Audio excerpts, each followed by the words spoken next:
All right, and we are back here on the GSMC Football Podcast. And for the final part of the show, we are going to talk about Caleb Williams and how his performance has been going so far, or his performance in OTAs and how that's been going so far. So he has been struggling, and it seems like there's been some overreaction to how he's been performing, and it hasn't been very good. He's been struggling. I know I saw a comment that said this is why the Bears shouldn't have traded Fields.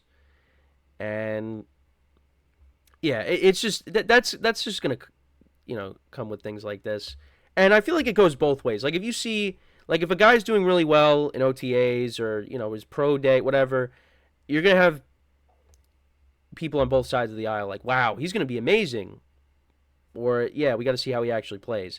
You're always gonna have that. So when it comes to Caleb Williams, yeah, he hasn't played it down yet in the NFL. So how we're going to evaluate him is when he steps on that field for the first time in week 1, and we go from there. Now, the other thing, I was trying to look for some other reactions from that, but there are some tweets.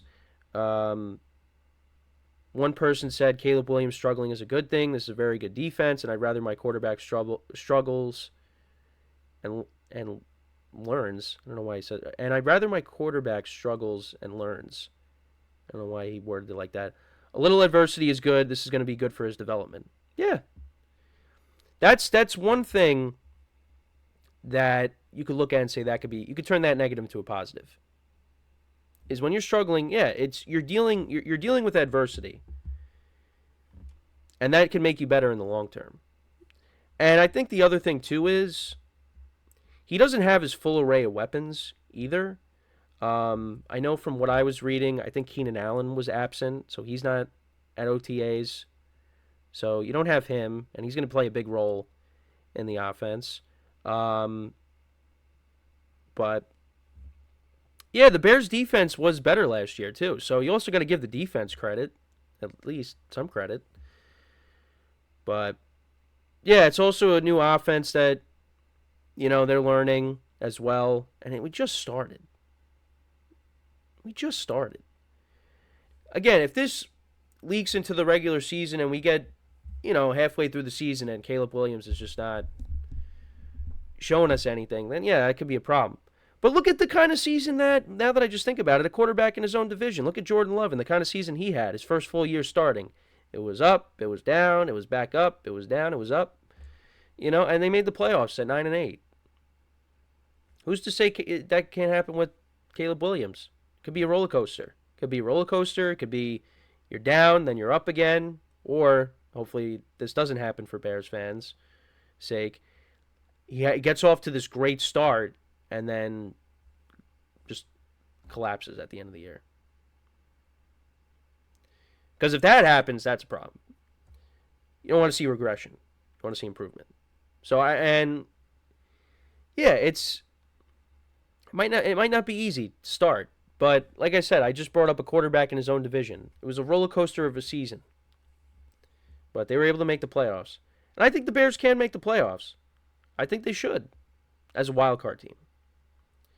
I think they should. Also, another player that was absent, Roma Dunze, he's recovering from an injury that he suffered. I don't have what specifically the injury was, so he's a little banged up. But yeah, that's your top 2 wide receivers that aren't at OTAs right now. But I think this is just something that people got to pump the brakes on. But you're going to have people overreact to things. That's just how it is. And there's a lot of people that are not patient. I'm impatient with certain things. But this is a process, and it's going to take some time. And if Caleb Williams is indeed the guy, he will develop into that guy as we progress through the season. But, you could look at there's a lot of factors too. I mean, the coaching. I think there's the jury's still out on the coaching. But the talent's there. So we'll see how it all plays out. But like I said, I think the Bears, their offense could be very explosive this year. And just because you're a rookie quarterback does not mean, you can't go out there and make the playoffs your first season. I mean, we saw that a lot. We've seen that a lot over the years. And he was the number one overall pick for a reason. So, we'll see what he could do. But I think it's just got to pump the brakes a little bit here. So let's be a little patient. There's nothing to be concerned about yet. But you're gonna have you can't help those people. Those people are always gonna be there and say, "Oh, yeah, this is you should have kept Fields. Not looking good." Well, what if the Bears defense? Yeah, what if the Bears defense is really good this year? Because it was better towards the end of last year, especially when they got Montez Sweat. And you signed Jalen Johnson to that big contract. The Bears have talent on this team. They're going to be a competitive team. And if Caleb Williams goes out there and has a good season, this team should make the playoffs. So the NFC North is going to be a lot of fun to watch for years to come. And we'll see if they could win against the Packers, because it's been a while. When's the last time they beat the Packers? Was it 2018? Trying to think back. Yeah, because the Packers swept them last year. They swept them the year before that.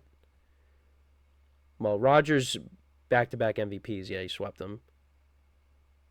Yeah. Yeah, no, I think it was 2018. I think that was the last time the Bears beat them. And even that year they split, because week 1, that was when Rodgers got hurt, and then he came back into the game and they pulled off that miraculous comeback. Yeah, so it's been a while. But we'll see. Like I said, got to be patient. Just got to be patient. But if we get towards the end of the 2024 season and Caleb Williams just is struggling, not really showing any improvement, well, yeah, then there might be some issues. But I think he's going to be good, because I just feel like with what the Bears surrounded him with, I feel like it's going to be hard for him not to be successful. And like I said, they took him with the number 1 overall pick. So, but just because you get taken with the number 1 overall pick does not mean like you're going to be great. But I think he's going to be good. But there's going to be growing pains throughout the year. So it's going to be up to him and how he responds to that. So, but yeah, that's pretty much it for the show for today. Thank you guys for tuning in. The show went a lot better than yesterday. Again, still trying to overcome this cold, but definitely a lot better than I was yesterday. And no technical issues. So hopefully that continues. But yeah, we're halfway through the week. And tomorrow is Thursday already. So, but yeah, thank you guys for tuning in. Make sure to check out all the other shows as well. Get perspectives on all the other sports out there. And yeah, also tonight, technically tomorrow, but at, I think, what is it? It's 12:30 a.m. Eastern Time.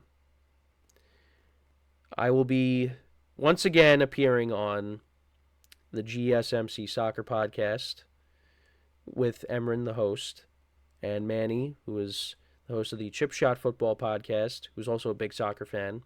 So I'll be on there once again, talking some soccer, trying to pretend like I know a lot about soccer.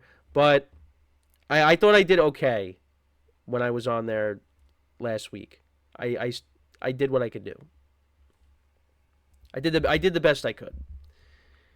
But yeah, so I'll be on there. First 2 segments of the show, so that'll be later in the evening. going into tomorrow. But yeah, tonight, tomorrow, whatever you want to say. But yeah, so make sure to tune in for that.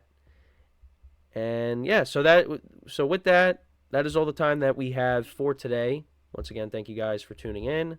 We'll be back again tomorrow, 10:30 a.m. Eastern Time. And until then, I'm Kenneth Grunfelder signing off from the GSMC Football Podcast, brought to you by the GSMC Sports Network. Have a good day, and I will talk to you guys tomorrow. Take care.